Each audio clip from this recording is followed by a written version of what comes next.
Yo guys, this is Reinhardt and this video is gonna be about the macros. So let's get started with the macros, and first thing what I wanna let you know is that you would have to memorize one line out here, and basically whatever the class you are, you can actually use, and it's probably the best macro line you could ever find on the internet for World of Warcraft, and I'm gonna explain you why. So this line out here, /cast mod shift target equals to focus, target equals to mouse over hard, exists, no mod, and then the skill name in this particular case it's a mind freeze.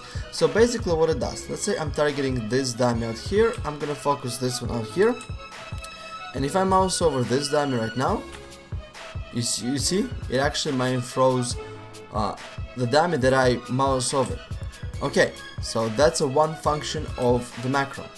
Now let's take a look at the other one. Let's see, I am targeting this guy, and he's catching something. As you guys can see, my mind freeze went over on the middle target dummy as well. Now let's take a look at the third one. 1 second, 15 seconds, and the mind freeze sucks actually. Okay, but anyway, so I'm gonna target this guy over here, and I'm gonna use a shift modifier, and I'm mind freezing this one. So what it basically line essentially does is that it acts as a 3 different function compressed into one. It is mouse over function, it is target function, and it's modifier with the focus at the same time. And I use for everything, basically fears, mouse over fears, grip, chain of ice, everything. So sometimes when you see me and you see how I actually could chain of ice 2 targets at the same time, that's basically why. So with that said guys, this is my introduction macros. I want you to guys understand that line really quickly and how it functions. So, and of course all the macros you guys will be able to find below, but now let's go through all the macros that I have. Okay, so let's get started for the first general macros that I have. The very first one I have is Dark Simulacrum, cast Dark Simulacrum at player 1, 2, 3, and I have them out here, and I'm binding them to F1, F2, F3, and I'm gonna make a keybind video later on, so I'm not gonna touch keybinds right now a lot.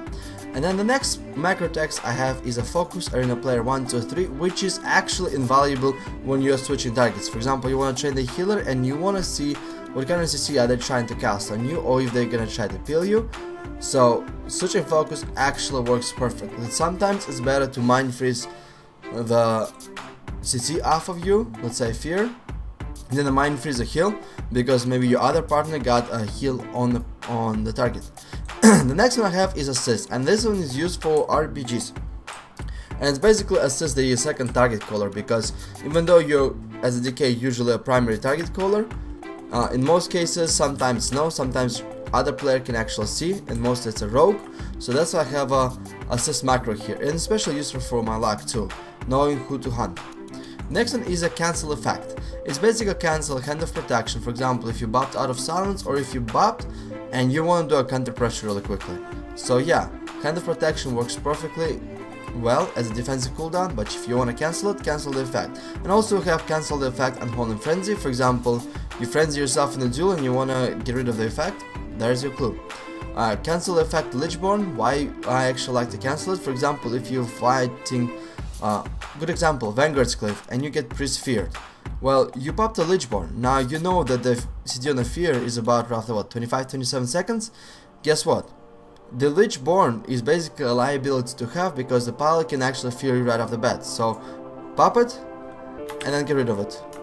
I also have a cancel effect of Ice Block and Hand of Freedom. Hand of Freedom is when you're training the mage and you want to get rid of that freedom, because you don't want to give mage the freedom for him to spell steal.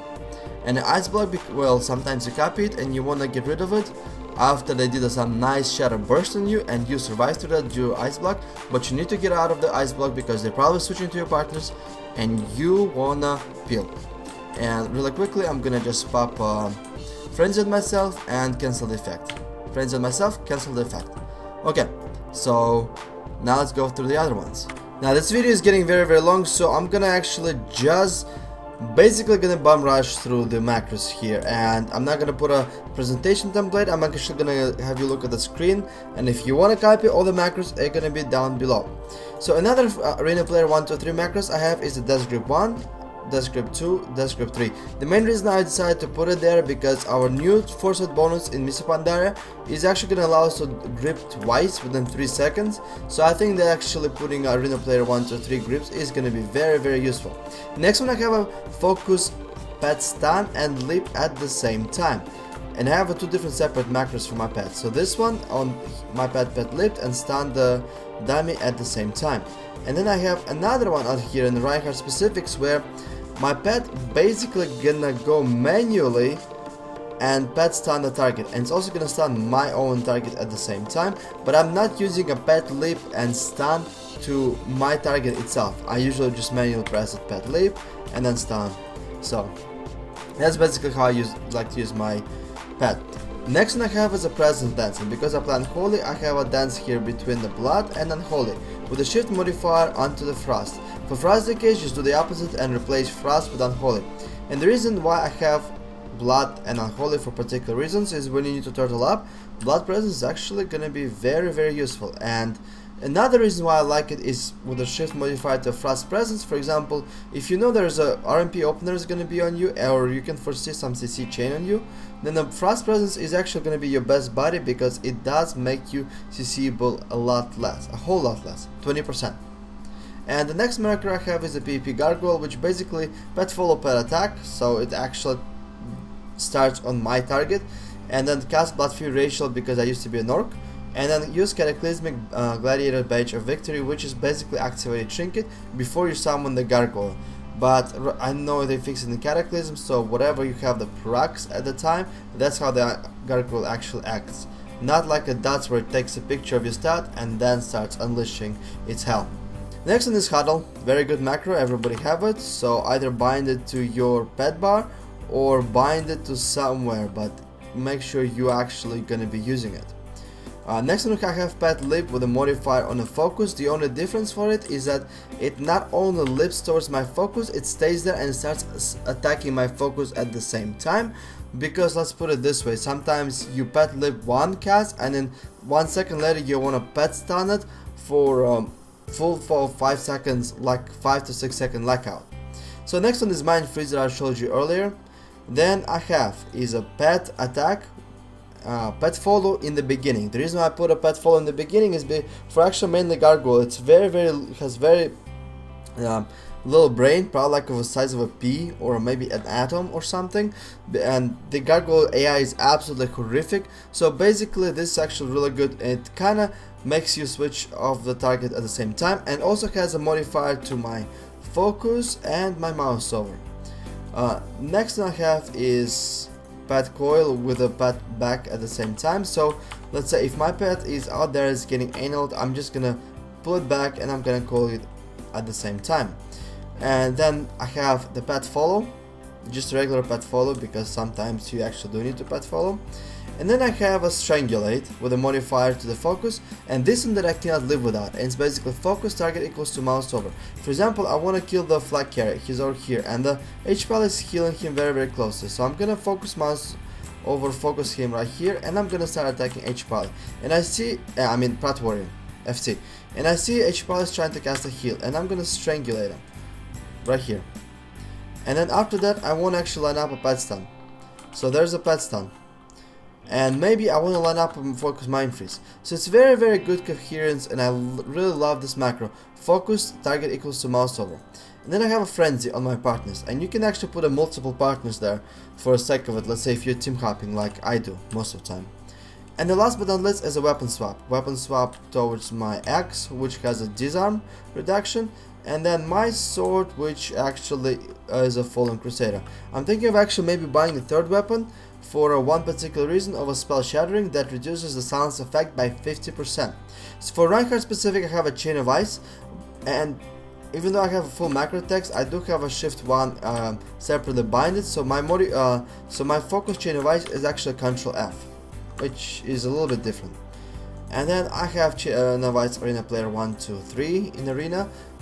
That's called the same macro, grip the same macro text that I just gave you. As you guys can see, I used practically for everything. Death Pact. You can also go as fancy as cast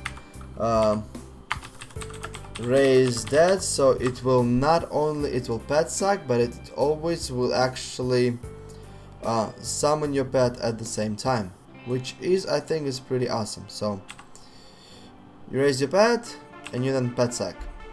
So it functions as the two things. The reason why I don't like to do it is because sometimes in the heat of something you might actually spam it twice when you're trying to summon your pet, and you basically waste your cooldown.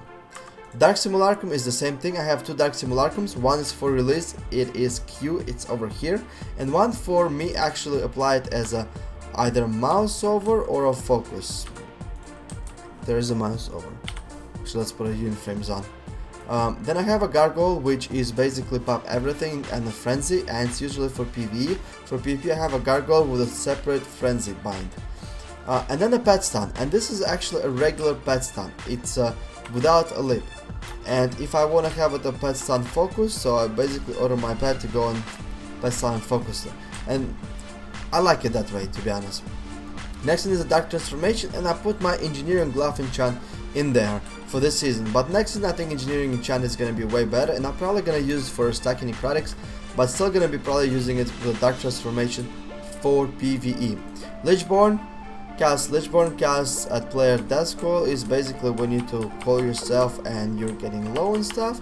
So it just you just spam one button and you call and you heal yourself at the same time. Pretty nifty, I would say.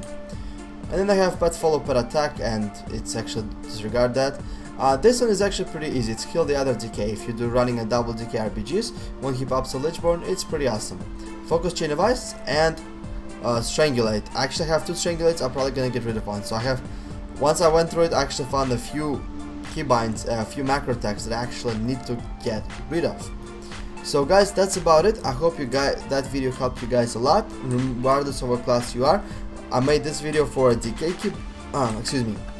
keybind, but it can be used for any class overall. I'm gonna make a keybind guide keybind. I'm gonna make a macro guide for luck, guide for overall keybinding, how to be an effective keybinder, because when I started playing WoW, I was actually a hybrid between a clicker and a keybinder. I was using maybe like 12 keybinds. And I was clicking for some of the abilities. Don't diss on me, I was playing a Lineage 2 and a Vanguard, and those two games did not require a lot of keybinds. But once I started playing WoW, I was like, holy shit, I actually need a lot of keybinds, and it's a lot more effective. So I'm gonna show you how to close that gap. So anyway guys, if you like this video, please give me a like, because it does help me out a lot as a YouTuber, and basically the more likes I get, the more motivated I'm gonna be feeling to making my next video. Thank you everybody for watching, and do svidaniya, and make sure you check out my pet management guides that are gonna be annotated right now. Do svidaniya, my friends.